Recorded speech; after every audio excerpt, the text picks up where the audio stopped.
Well, hello, my name is Brad Wetzler, and this is Writing for Peace Sunday Live Lit Reading. And tonight we have a very special guest in Scott Nadelson, and I'm really looking forward to tonight. So I want to begin by reading a bio of Scott.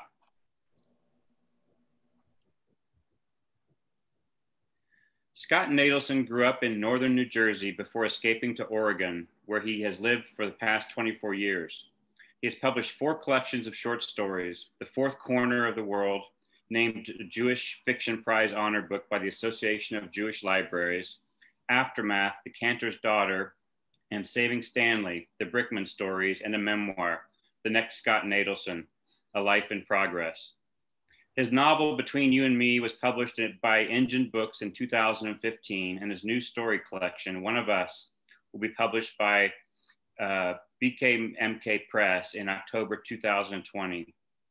Winner of the Reformed Judaism Fiction Prize, the Great Lakes Colleges Association New Writers Award, and an Oregon Book Award, Scott's work has appeared in a variety of magazines and literary journals, including Plowshares, The Southern Review, New England Review, Harvard Review, Glimmer Train, and Crazy Horse. And his work has been cited as a distinguished in both the Best American Short Stories and Best American Essays anthologies. He teaches at Willamette University, where he is Hallie Brown Ford Chair in Writing, and in the Rainier Writing Workshop MFA program at Pacific Lutheran University. Well, welcome, Scott. Thanks for being here tonight. Thanks so much for having me. It's really a pleasure to be here with you. And thanks to Juniper for inviting me. Well, great. Well, I'd like to begin with a question that I ask each of the writers who are on each week. And the question is, what book changed everything for you when you were a young person? Yeah, it's a really good question. I was thinking about it just in the last couple of minutes after you said it. And you know, unlike a lot of writers I know, I was not a big reader as a kid, and I came to it late. But I do remember there's a particular period late in my high school career, and it was poetry that first got me. And I can really remember the exact day. I was one of those kids in high school who kind of had his head down on the desk through most of English class, didn't see its purpose and how it applied to me at all. And one day in that class, we read 2 poems. One of them was T.S.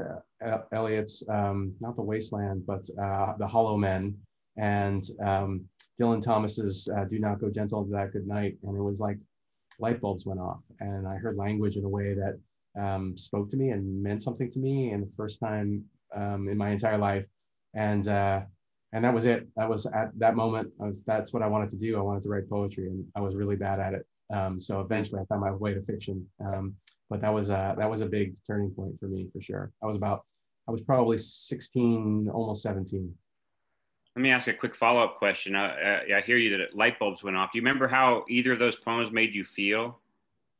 Well, I do remember that the Hollow Men, you know, sort of caught my attention, especially with its just sense of playfulness and doom, and that combination of the two really it spoke to a kind of absurdity that seemed to make a lot of sense to me.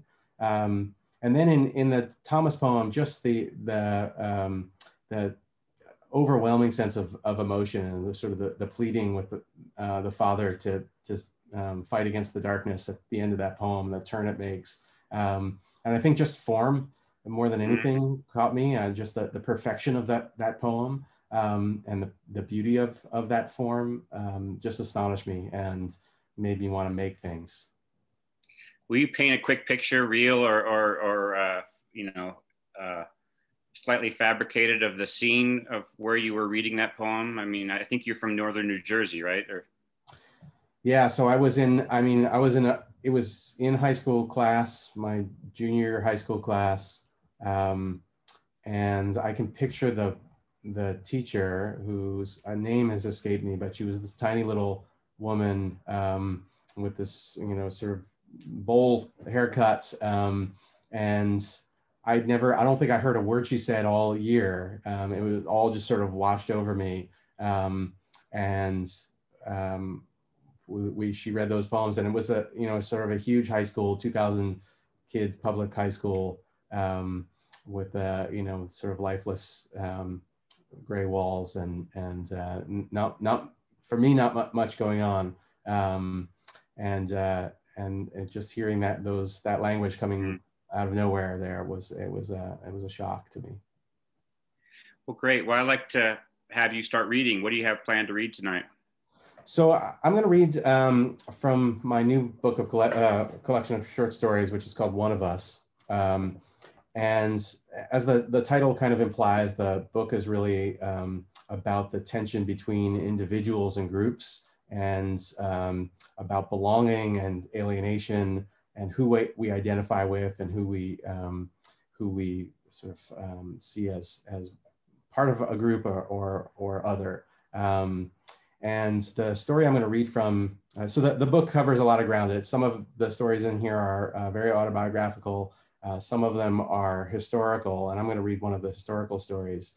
So I started writing these stories pretty soon after the last election. So I started writing these in late 2016, early 2017. And during that time, one of the things that I found that helped me through that difficult period was finding resistance, or sort of a kind of resistance in comedians, in comedy. And I found myself going to comedians often and looking to comedians for solace, as well as a sort of sense of how do you manage an incredibly difficult time. How do you not accept the things that are coming at you? And that kind of interest in, so a lot of contemporary comedians, but that interest in comedians brought me to do some research about comedians who had provided resistance in an earlier political time. And in particular, I found my way to the comedian Zero Mostel during the blacklist period of the 1950s. And in particular, I found my way to his transcripts of his trial in front of the House Un-American Affairs Committee. And so I was just going to, if Juniper, if you would allow me to share my screen here, I'll just show you a very brief clip of Zero Mostel, which really got me just so interested in him as a figure. Just if you don't know who he is. So, well, here's probably one of the more famous images of him. This is from the film The Producers from the late 1960s with Gene Wilder, the great Mel Brooks film. So this is later in his career, after the blacklist period.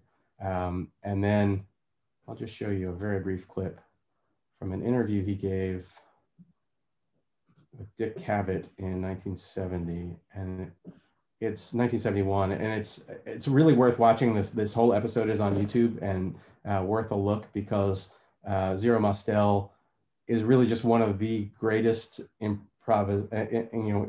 improvisers on stage. For an hour long, he just riffs with Dick Cavett, keeps Dick Cavett completely off his game the whole time.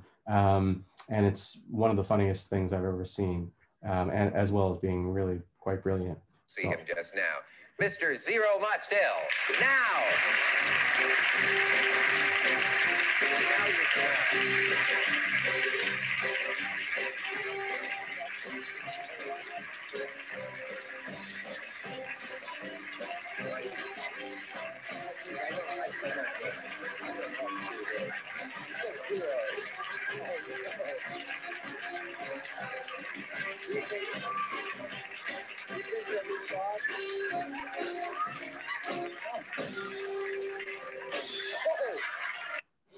So I'll just stop it there. It's very much worth watching, but just so you have him in mind as I read. So the story that I'm going to read from takes place about 20 years before that clip. And the story is called Butterfly at Rest. And I think what I'll do is read the first part of it, which is really the setup of the story. And then I'll pause, and maybe we'll chat a little bit, and then I will read the rest of the story to finish up. Can you all hear me pretty well? I sound good? Awesome. Yep. All right, Butterfly at Rest. He's been blacklisted 4 years already when the committee finally calls him to testify. Does that mean he has nothing to lose?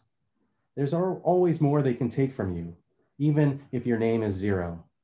Dignity, conscience, honor. Maybe he can live without those things, but they can't have my balls, he tells his friends. I don't care how sharp their knives are. He's hardly worked since 1951, when 20th Century Fox canceled his contract and Columbia barred him from their lot, neither offering any explanation other than to say he was no longer welcome. It was another year before Martin Berkeley gave his name to the House Un-American Affairs Committee, and by then he'd returned to New York, retreated to his painting studio, where he has spent more happy hours than any since his days at CCNY, when he took the same introductory art classes half a dozen times because no higher levels were offered. This is his first love, moving paint across canvas, more than performing ever has been. More, too, than his first wife, who has never understood why he needed to spend so much time alone, or worse, with his unkempt artist friends who clammed up as soon as she walked into the room.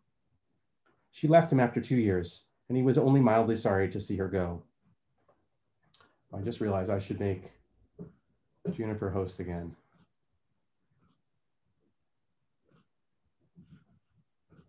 Okay, I will continue. His current wife, Kate, understands better. She loves art, takes painting classes from his friend Henry Callum, but she too wishes he would let her spend more time with him in his studio on 28th Street, in the middle of the Flower District, in what had been a junk heap of a loft before he signed the lease that allows him to rent it for almost nothing. Henry's studio is only a block away, and after her lessons, she makes unannounced appearances while he's working, though usually she knows better than to linger more than a few minutes before catching the subway back to their apartment on West 86th. In general, she objects to his solitude less often than his first wife did, accepts discomfort as a condition of marriage. Perhaps because she's a Gentile and wasn't trained, as his sisters were, to badger a husband into becoming the man you need him to be. If only painting would pay the bills, he would be content. He need never step onto a stage or a set again. But he's exhausted most of the money he saved during his productive years, when he had 2 television programs broadcasting simultaneously, Off the Record on WABD and Channel Zero on WPIX. He can no longer recall the energy it must have taken to put in so many hours, and he supposes that had his good run continued, it would already have killed him. Now, at 40, he finds himself winded when climbing stairs. He's always been a big man, but he's put on weight at a new pace since doors started closing on him. Before 1955 is over, he fears he'll top 250 pounds. Those few booking agents who still call him to perform stand-up in downtown clubs or Catskills hotels for a fraction of his former fee refer to him to club owners as, quote, the funny fat guy. If Kate is in the room when he answers these calls, he always accepts the booking. Often, she answers and accepts on his behalf. But if she happens to be out of the apartment when the phone rings, he makes an excuse, says he's already booked for that night, and hangs up happy, ready to ride downtown and return to his newest painting. He works in figures still, though they've become increasingly abstract, and most gallerists laugh when he shows them his work. What the more serious among them agree is that he has a feel for color, which he learned by repeatedly copying his favorite painting at the Met, John White Alexander's Study in Black and Green.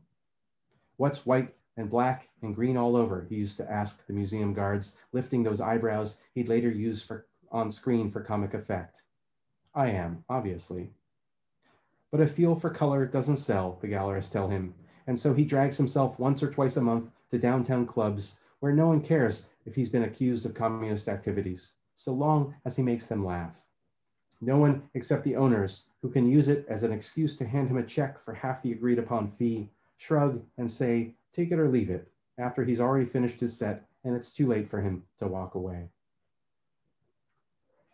Kate resents his painting. He has no doubt, even if she keeps it mostly to herself. And he can't blame her for wishing things were different. She's had to go back to dancing to help make the rent, long-legged Kate, who performed as a rockette when they were first introduced. She's a talented actress, but few producers have ever paid her to do anything other than swing her feet in the air and let everyone get a good look at her thighs. Those thighs are still worth looking at, even after a pair of baby boys have squeezed out between them. The boys are now 7 and 9 with appetites like their fathers. They eat far more in a month than a handful of stand-up performances can feed them. So Kate teaches modern dance to uncoordinated housewives, stuffs cash into her dresser drawer, and gives him quick, bitter glances as he wipes the remains of breakfast from his mouth and sidles out the door. He doesn't need to remind her that if not for painting, he would have never found his way into comedy, would never have met her after a show. It started when he was still an art student, earning a few dollars, giving gallery talks in museums around the city as part of the WPA's Federal Art Project. He was nervous standing in front of so many people, talking about paintings he loved, and he worried he'd sweat through his suit. So, to distract his audience, he cracked jokes about Picasso's underwear, about the warped glasses that made Monet see everything blurry. Humor came naturally to him. Jokes were the only way to be heard in his family, with 8 kids and 2 parents constantly shouting over each other.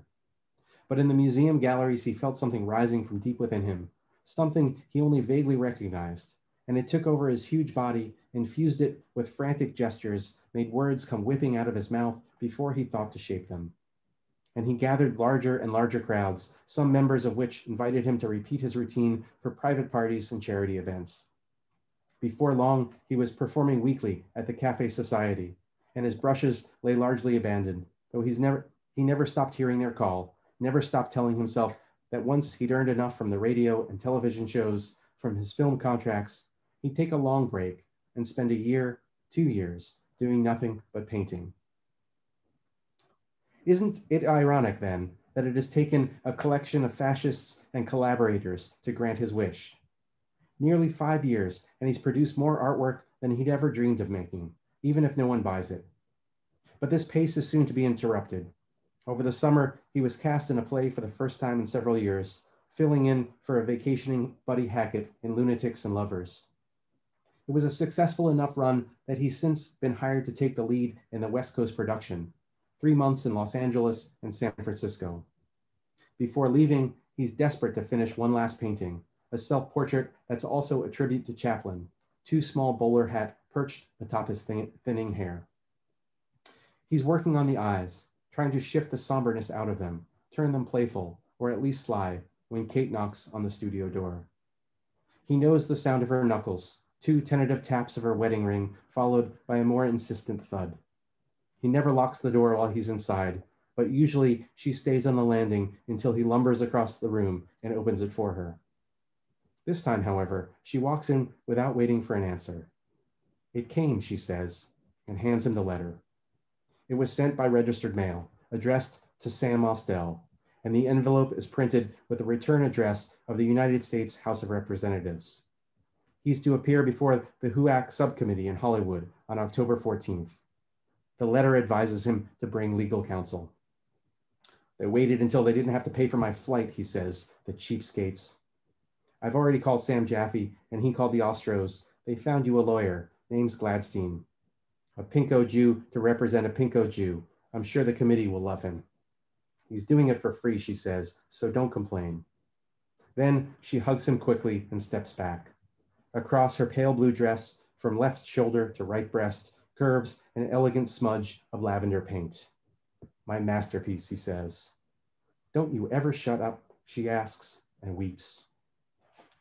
So that's the setup for the story, and I'll pause there, and maybe we can chat a little bit and see if you have any questions, and then I'll read the rest of the story, which takes us into his appearance in front of the House Un-American Affairs Committee. Yeah, great. How do you pronounce his name again?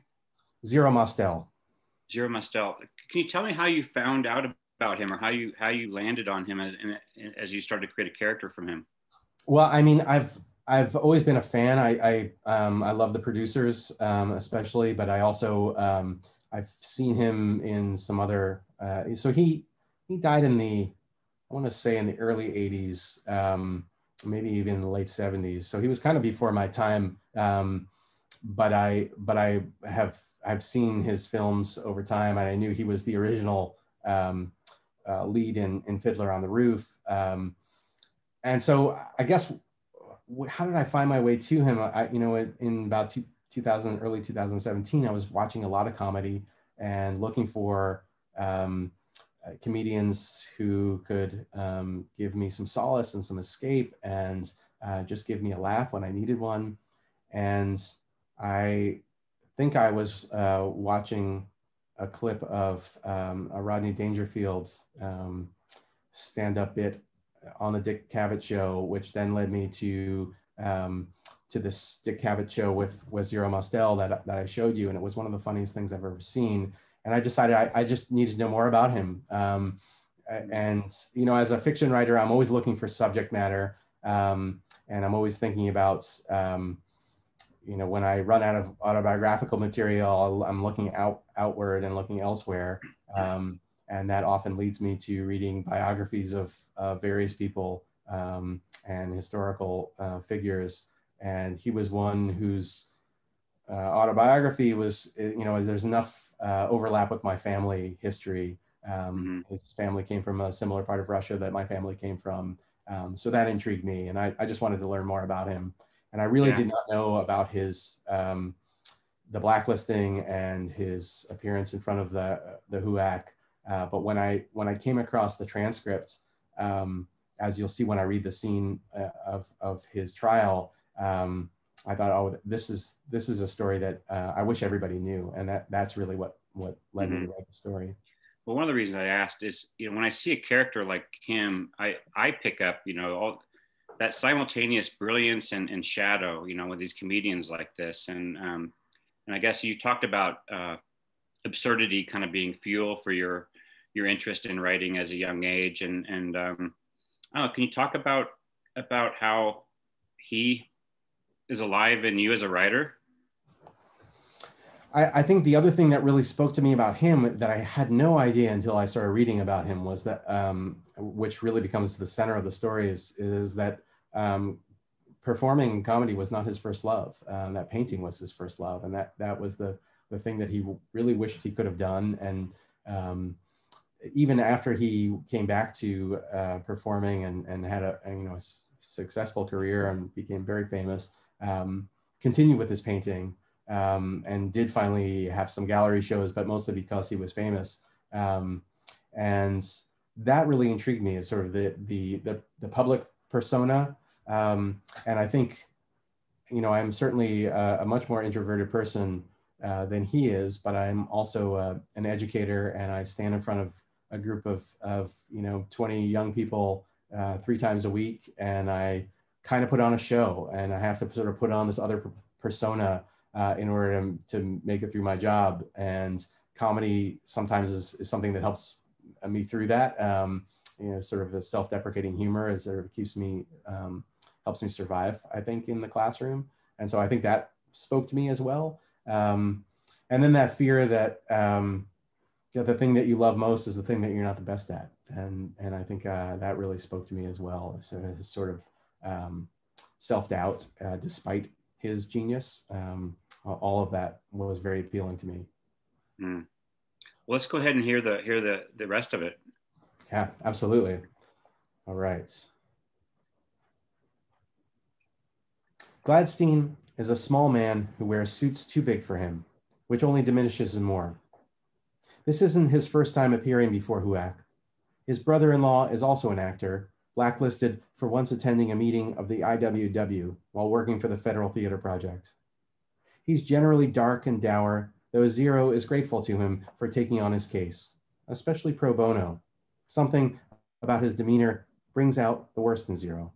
He spends the entire flight from San Francisco to Los Angeles trying to get a rise out of Gladstein by jiggling his chair and saying he's sure the plane is going down. Any minute, there'll be a smoking pile of twisted metal and liquefied organs, and thank God he can forget about the hearing. Gladstein does what he can to mollify him, mutters what he must imagine to be comforting words, though after about 20 minutes, it's clear that Zero's anxiety has infected him, his knuckles white on the arms of the seat. The truth is, flying does genuinely terrify Zero. He believes every sound from the engine signals his impending death, And even before takeoff, he's drenched in sweat, the wispy bangs plastered to his forehead, his thick mustache prickling his lip. But needling Gladstein calms him, and by the time they land, he thinks, they can take everything from me, even my balls, as long as I can still paint. The hearing is in an office building only a mile from the 20th Century Fox lot, where he put in 18-hour workdays for 3 years, only to have the studio executives cut him loose without a second thought.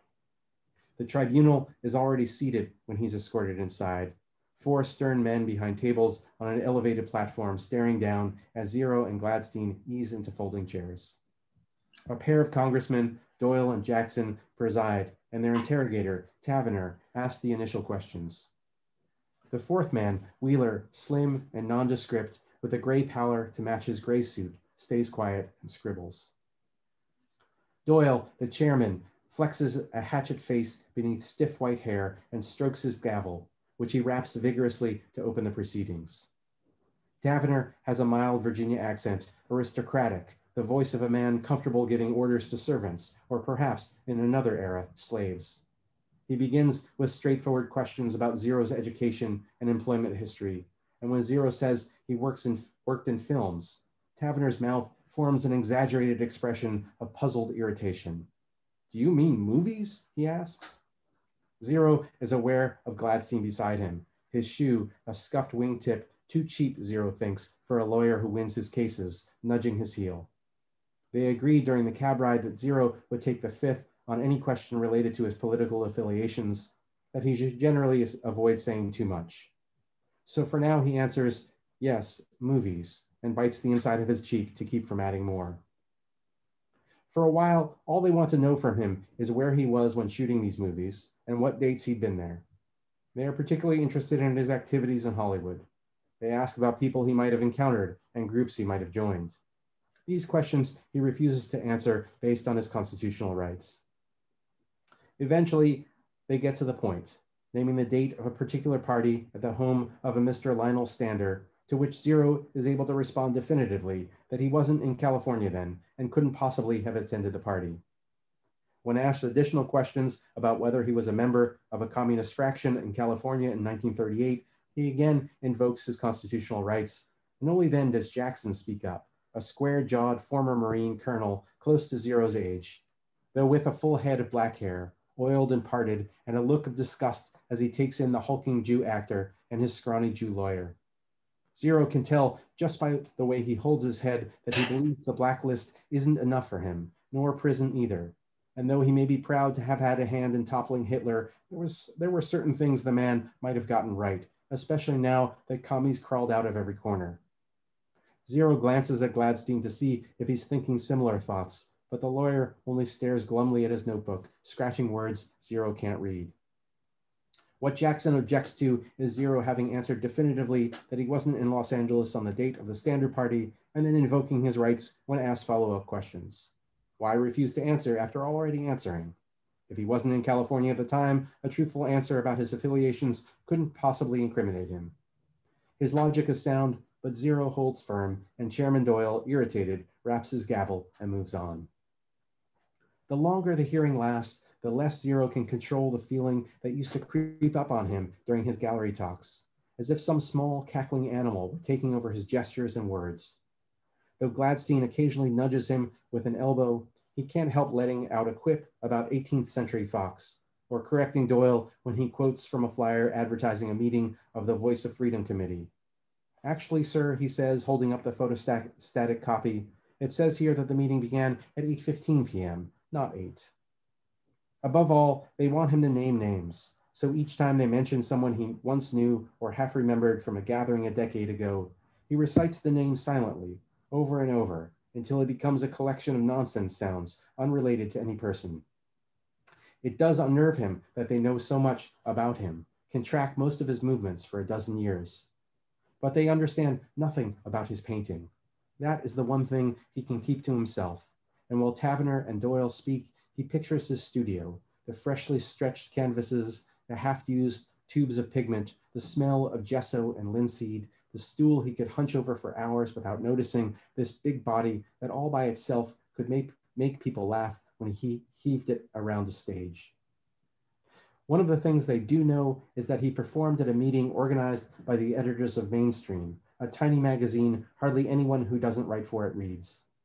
Did he know the magazine was an organ of the Communist Party? Doyle asks, to which Zero replies that he's a working entertainer, that he has to make a living, and that he takes what jobs are offered to him. And that when he entertains, he keeps his political beliefs to himself. And that's when Jackson asserts himself again, leans across the high table and glares down at him, makes a speech about how the communists benefit from such propaganda. By entertaining for them, he puts monies into their coffers. And that is just as bad, Jackson insists, as plotting to overthrow the United States government. And though Gladstein puts a hand on his arm, here again, Zero can't stop himself from answering. The cackling little animal has full possession of him now, though he ducks his head submissively before raising his eyes to meet Jackson's. I appreciate your opinion very much, he tells the ex-Marine, who appears, when he isn't speaking, to be grinding his molars flat. But I do want to say, Zero goes on, as impassively as he can manage, if I appeared there, what if I did an imitation of a butterfly at rest? Wheeler, silent until now, coughs to cover a laugh. Jackson, red-faced, answers through his teeth, if your interpretation of a butterfly at rest brought any money into the coffers of the Communist Party, you contributed directly to the propaganda efforts of the Communist Party. Suppose, Zero says, misty-eyed now, rising and bending forward, arms stretching behind even as Gladstein hauls him back and down into his seat. Suppose I had the urge to do the butterfly at rest somewhere. Please, Doyle interrupts, rapping his gavel harder now. Don't have such an urge to put the butterfly at rest by putting some money in the Communist Party coffers. Put the bug to rest somewhere else next time. Jackson, subdued now, leans back in his seat and says, I suggest we put this hearing butterfly to rest. Doyle moves to adjourn, and Gladstein, with no attempt to hide his relief, asks if the witness is excused. He tries to hustle Zero out of the room as quickly as possible. But the animal has been let loose now, and as he reaches the door, Zero glances over his shoulder with a half-mad smirk and dancing eyebrows that will one day be famous around the world, and calls out, you remember what I said to you. It takes all his effort to keep from doing a little tap dance in the hallway where cameras are waiting. Ah, they're letting me back on television, he says, first time in years. Then he lets Gladstein answer reporters' questions soberly, saying his client has done nothing wrong, that the committee is relying on the testimony of a proven liar. You really don't want to work anymore, do you? Gladstein says on their way outside into that impossibly bright Hollywood October, the sky so blue it makes Zero think of sucking on a giant popsicle. He's suddenly famished, would eat a crust of bread if he saw one in the gutter, would fight off the pigeons for it, or eat them too. There are breasts bulging out of dresses everywhere he looks, and perfect ankles flashing under hems, and yes, he wants to work, wants to walk straight on to one of those movie sets just down the road and flutter his wings, bigger and more beautiful than he could have imagined, for everyone to see. To Gladstein, he says, I'm a happy pinko painter. What do I need any of this for? On the plane ride home at the end of his run, he sits alone, the seat next to him empty, and he's alternately stricken and bored, his hands so sweaty on the armrests, the palms are chafed when he lands in New York. Kate and the boys greet him, and when she asks under her breath if there have been any repercussions from the hearing, meaning he supposes, will he go to prison, he says, they gave me a Medal of Honor. I taught them everything they need to know about being patriotic. The next morning, after breakfast, he rides the subway downtown, buys a bouquet of white zinnias from the first flower stall he passes, and carries it up to his studio.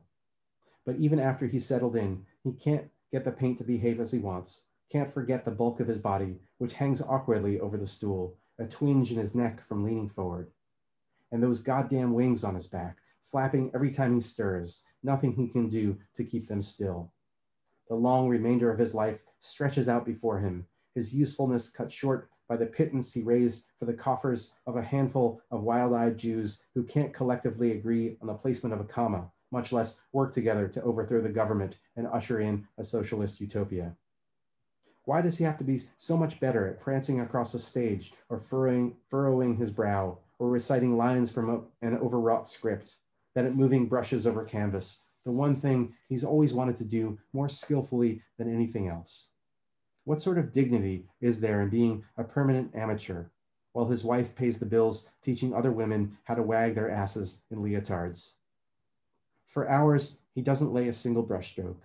He hardly even moves, just stares at the clownish self-portrait, the chaplain hat sitting uncomfortably on the head that isn't chaplainesque at all, far too bulbous and jowly, the mustache too wide.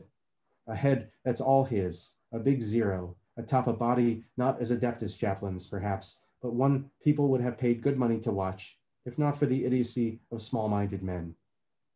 He's suddenly sure it's wasted here, slumped alone in this loft full of fumes, but he has no idea what else to do with it.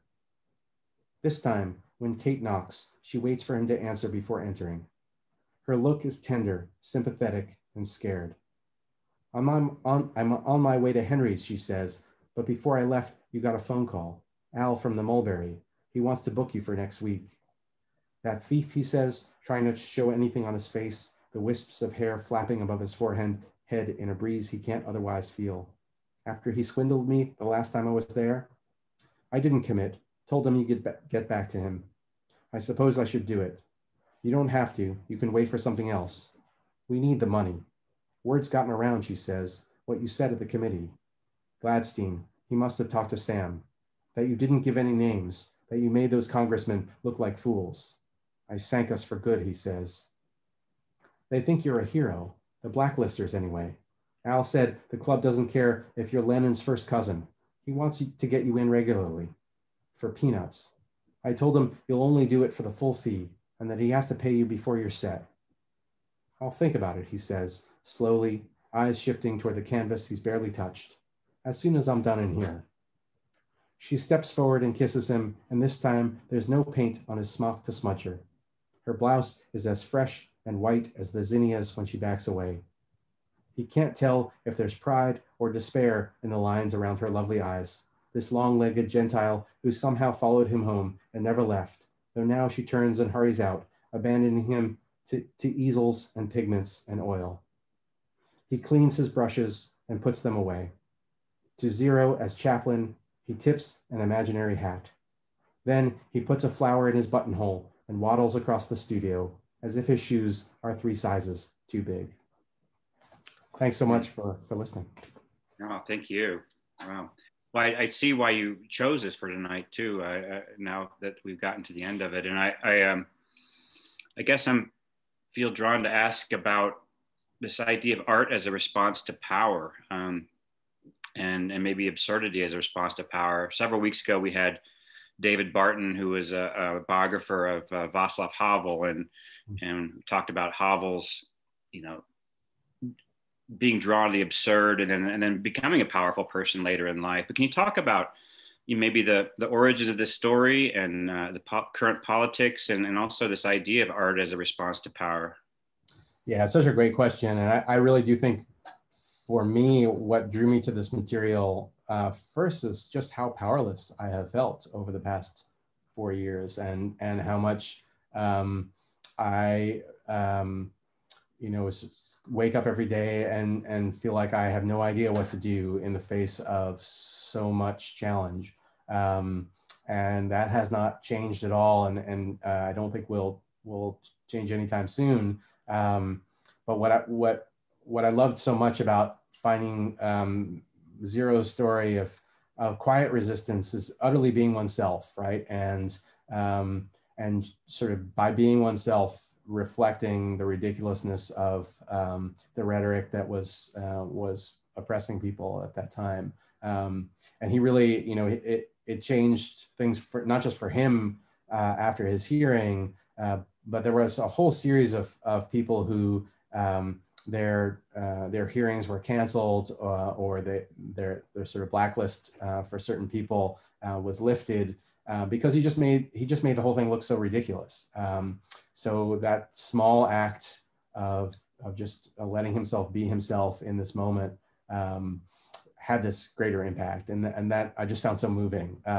So I don't know that I have much more answer to what sort of power does art have, but I think I've seen it more in comedians' responses to the ridiculousness of the last 4 years. I think we'd be in a really different place right now if we hadn't had those people reflecting back the absurdity of the moment we're in, right? And so I guess art acting as a mirror, but in a funhouse mirror to sort of show you in a distorted way what it is we're actually facing. But in that distortion comes the absolute truth, and you see things more clearly than you would otherwise. All right, great, thank you. I'm going to shift fields here a bit. I know you work in several genres, and I spent some time. I read your memoir this week, and I guess I want to ask you about Philip Roth, and it seems like you have a definitely a push-pull relationship with him as his writing, and maybe him as a you know, a voice over your shoulder. And can you talk about Philip Roth and your connection with him, and you know, I guess being a Jewish writer, and I'd just love to hear your thoughts about that. Yeah, absolutely. I'd love to. So, you know, that the memoir that Brad's referring to is called the Next Scott Nadelson, and it the sort of the trigger moment, at least in my sort of crafting of this memoir, was giving a reading from my very first book and having an audience member respond to me by coming up and saying, "You're the next fucking Philip Roth," which I thought was a really, you know, absurd thing for him to say. But I found it funny at the time. But it made me just think about the influence of a figure like Roth, who's such a monumental figure, and then to be a male Jewish writer from New Jersey, and the way that the shadow of that figure sort of hovers over me.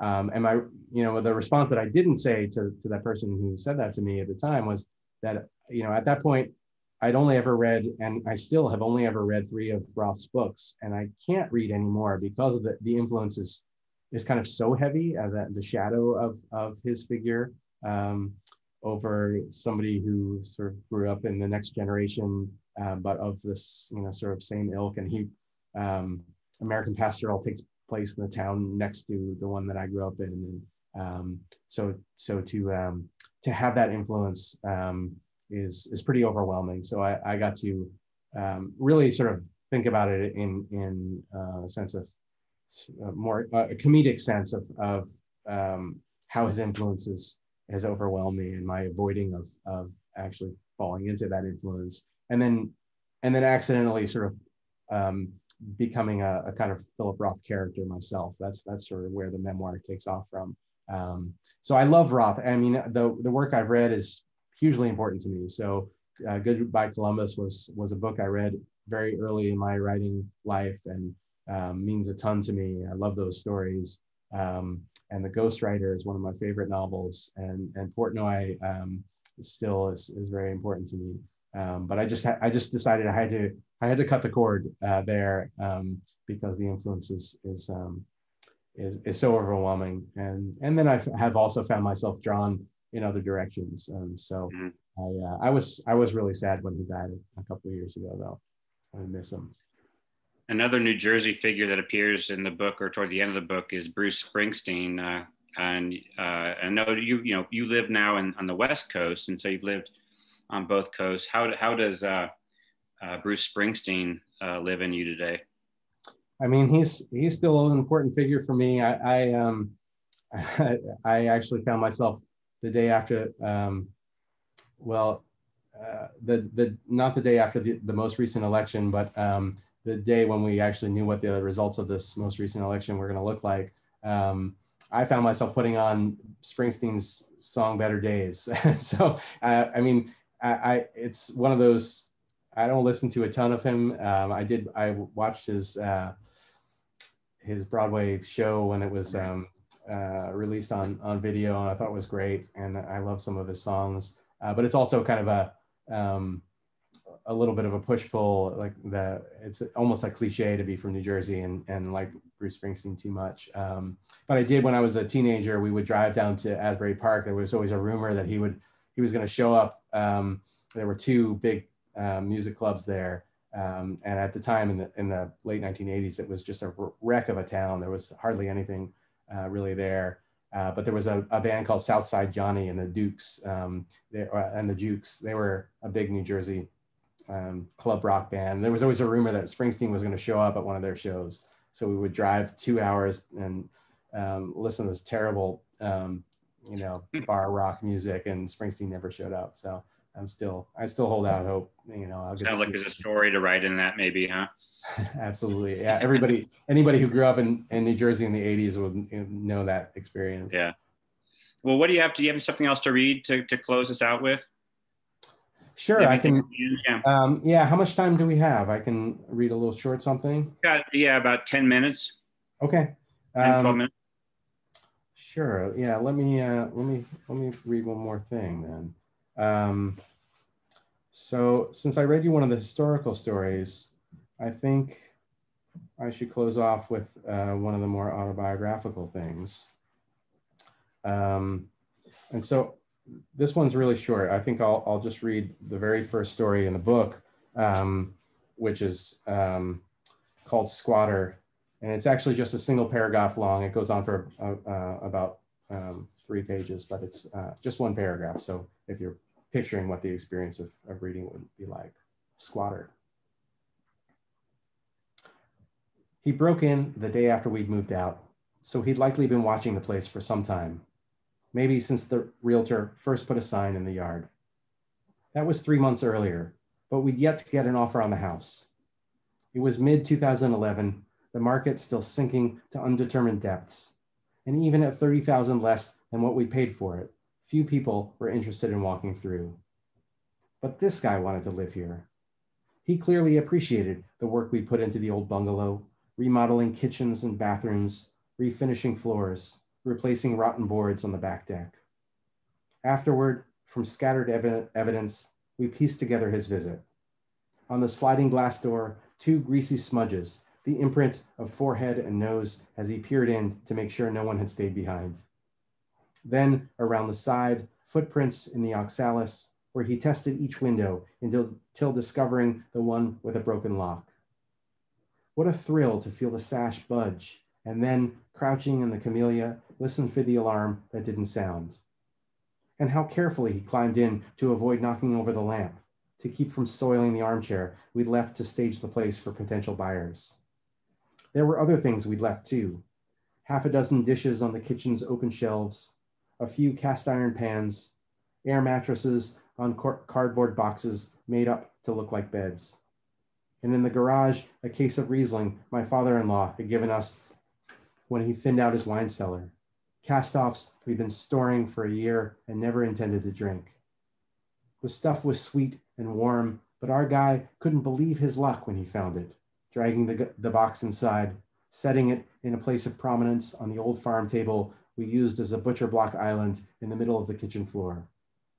We hadn't left him a corkscrew, how thoughtless, but he was resourceful enough to punch the cork in with a butter knife chisel and saucepan hammer. I don't know if it was before or after opening the first bottle that he decided to get some food. But eventually, he let himself out the back door, which he left open a crack, maybe forgetfully, maybe for fresh air, and returned with a bag from Safeway. And what did he pick out? A tub of salad greens, bottles of oil and vinegar, scallions he sauteed in one of the cast iron pans on the vintage Chambers stove we'd found on Craigslist. Salad, sauteed scallions. Did he always eat this way? I want to believe it was a special night for him, that the house, though small and old and surrounded by decaying apartment buildings and group homes for the mentally ill, was the most elegant he'd occupied for years, that he admired the people who lived here and had restored it so affectionately, that imagining them made him want to live as they did, cooking healthy food, drinking hand-me-down wine they couldn't afford to buy themselves. And what a night it was. The first bottle he finished while cooking, leaving it empty in the kitchen sink. The second he drank while eating his salad and a bag of tortilla chips on the air mattress in what had been our bedroom. Only he didn't realize it was an air mattress at first because he sat on it hard, collapsing the cardboard boxes underneath. Salad dressing and wine spilled on the sheets, but he enjoyed his meal anyway, left the plates on the mattress, and fetched a 3rd bottle of Riesling. That one he drank in the front bedroom, which had been my office, this time taking the boxes away first and laying the air mattress on the floor. Did he browse the dozen or so books I'd left on the shelf and appreciate my taste in literature? Did he pass the time with a Chekhov story, The Kiss maybe, or The Darling, or peruse recipes in my vegetarian cookbook? All I know for sure is that here he spent the night, getting up only once as far as I could tell, to relieve himself on the baseboard in the corner of the room. And why not? For tonight, this was his house, and he could do with it what he pleased. If that meant splattering urine on the wall and floor and downing 3 bottles of warm white wine, so be it. Why begrudge him that when I'd enjoyed so many nights here, strolling in the garden, cooking dinner on the chamber stove, making love under the cracked plaster ceilings, conceiving my daughter? How could I walk away from the place just because it felt too small now that I had a child, the neighborhood too dodgy, the school district's rating too low? Shouldn't I have done more to honor all I put into it, all it had given me in return? I want to believe my guy took in the perfect tight grain of the old floorboards before lying down and shutting his eyes. I want to believe he caught a glimpse of the moon made wavy by the leaded window, that the surprise of it tickled out a little hiccup of laughter. I want to believe he slept a heavy sleep in my old office, that he dreamt rapturous dreams. Because I know it must have been a rough awakening when the realtor opened the lockbox and jingled the key early the next morning, leading in a young couple who wanted just this kind of old place with a big yard, so long as it was free of rot and its roof didn't need replacing and its cellars could come down another 20,000 off the asking price. How cruel to face the daylight slicing through the tall windows, to scramble up from the floor and crouch in the closet, waiting to run out the front door, to hear the couple exclaiming over high ceilings and laminate countertops they'd mistaken for real marble, to hear the realtor shouting after him and telling the couple to call the police, to feel the pavement rattling from shins to throbbing head, to pass for sale signs in the yards of sagging bungalows with patchwork siding and crumbling chimneys and weedy lawns, and to know, once more, that nothing as ecstatic as love's first flare ever lasts. Thanks a lot. Well, thank you. What a great way to end the evening. Such a pleasure to have you, Scott. And are you able to stick around for a few minutes as we open up the room to have people talk and ask a question or two?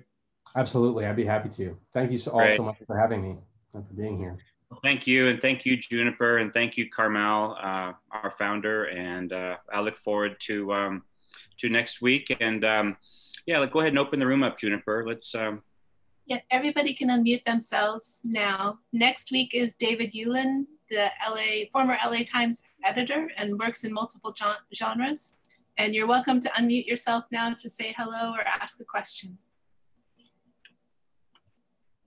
The Zero Mostel story is almost a period piece, but the characters aren't stereotypes. I mean, you seem to have it both ways with those characters. They aren't clownish Jewish ex-communist or anything like that. And it's also deftly done.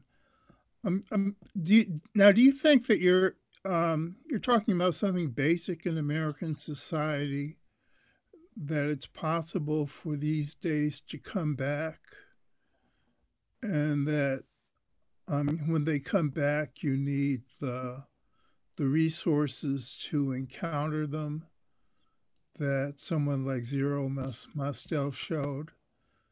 I mean, is he an exemplary figure for you in some ways? Yeah, that's such a great question. I wish I had a definitive answer, but I certainly, I mean, this is my hope is that that real art and real artists, which also then translate into full complex human beings, right? With the capacity for empathy and capacity for complexity, that always rises, that always finds its way through, right? And to, I guess for me to honor him, and I really appreciate what you said, that he comes across in the story as a sort of full-blown human being. It's the thing that I loved about reading about him, was finding that he wasn't just one thing, right? He was multiple things, and he sort of brought all of himself into his work, and that's what made him so vibrant. And I think I'm always looking for artists to be able to speak to that multiplicity and that full complexity of being human. And I think it always finds its way, and I think our culture doesn't value it in the same way that maybe it did during his Oh, that's interesting. In the 50s, that it's less valued. Well, I think when he became most popular was in the 60s and 70s, and there I think there was this flourishing after this period of such suppression in the 50s. So maybe it's that cycle that we have, and maybe so maybe we can all wish that we're heading out of a low period in that cycle and back into a flourishing. Mm-hmm. Mm-hmm. Anybody else? Thank you, Phil. That was a great question. You else want to say hello or ask a question? I didn't realize that the McCarthy hearings would be taking place on the West Coast. I thought most had to go to Congress and present their case. I did see Zero Mostel and Fiddler on the Roof in New York. This is kind of a quirky question, but as his character, he wore these very, very thick lenses in his glasses. And as soon as the lights hit him, it was like, wow. So what, did he really have eye issues, or that was just a part of his outfit? I know it's not a super question, but it was, the one about the historical fact I appreciated deeply, because I wasn't sure. I never knew that they were out in Los Angeles or wherever in California. Yeah, and I mean, most of them took place in DC, but they would, especially because they were so interested in what was happening in Hollywood. There was a subcommittee of a couple of congressmen from California, and they would bring in, so Doyle and Jackson were the two main figures on that committee, and they would hold these separate hearings in California, basically trying to harass the movie industry and people in the movie industry, and try and so I think Zero actually, and this I had to sort of smooth. And this is always the thing when you're writing historical material and you want to stay true to the historical record, but there are also certain inconvenience details that I have to elide. So I think originally he was called into the hearing in DC, but he had this show booked already, or this tour booked on the West Coast, and so they called him into that hearing. But it actually did take place in Los Angeles, and you can find the transcripts to those hearings online, which is, they're fascinating to read. A lot of them are, I mean, they don't really let the people say much. It's a lot of the Congress people lecturing them about how bad communism is. But then finding these moments where Zero would sort of come to life was amazing. I've worked with some of the transcripts, and you capture the absurdity of the transcripts, which is on the surface. Yeah. They are the straight men. Sounds like that's cool. Sounds like the politicians themselves were envious of the, wanting to be in showbiz. Well, they were. I mean, they were putting on such a performance for each other, and clearly a performance for the newspapers. There were TV cameras not in the room but outside, and it was such a show. Absolutely. Well, great. Well, anyone else before we close the meeting? Thank you for being here, everybody, especially Scott and Juniper and Carmel and Phil. And yeah, it's wonderful. I just love this every Sunday night. Such a sense of community we're building, and just ritual. It's just a lovely thing we're doing here. Not to pat ourselves on the back, but I get a lot from it, I know. So thanks, Scott. Thank you all so much. You'll love David Ulan. He's terrific. I got to see him read a couple years good. ago. So enjoy next week. That's Thank great. you. Thank you, Scott. Thank you, Really sir. appreciate spending time with you again, and you and your words. I really appreciate you collaborating. Yeah, great and to you're a meet you. Jersey guy, so that's even more important. Yeah, go Jersey. You got it. Thank you. It was wonderful. Bye, everybody. Thank you. It was wonderful. Thank you Good all. night. Good night. Thanks again. Bye-bye.